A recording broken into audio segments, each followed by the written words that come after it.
On her podcast Something Rhymes with Purple she co-hosts with This Morning star Giles Brandreth, Susie revealed the show was undergoing a departure from its current format.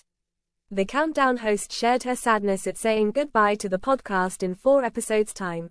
Susie shared, "It makes us both sad and excited.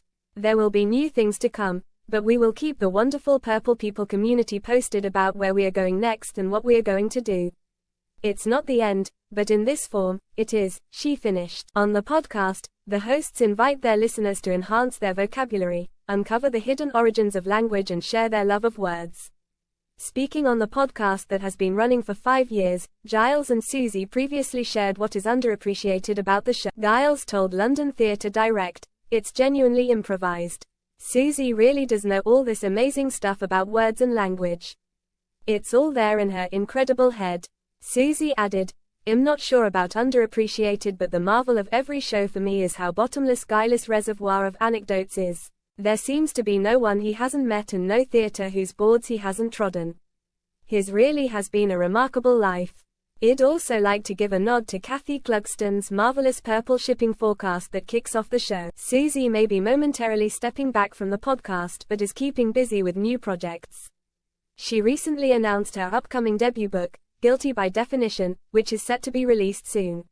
She expressed her excitement and nervousness about the news and shared a link for pre-ordering the book. She wrote, "This is very happyfying. And also a little terrifying," while also sharing a link to pre-order a copy. The original post, shared by publishers Afri Books, read, introducing the debut novel from Countdowns at Susie Dent. #Guilty by Definition. Can you solve the mystery of the year? Pre-order a signed copy of this unmissable story from at Waterstones now. https://genny.us/guilty signed. The book's description reads, "When an anonymous letter is delivered to the Clarendon English Dictionary, it puzzles the team of lexicographers working there. It soon becomes clear that this is not the usual eccentric inquiry. The letter hints at secrets, lies, and a particular year." For Martha Thornhill, the new senior editor, the date can mean only one thing: the summer her brilliant, beautiful older sister Charlie went missing.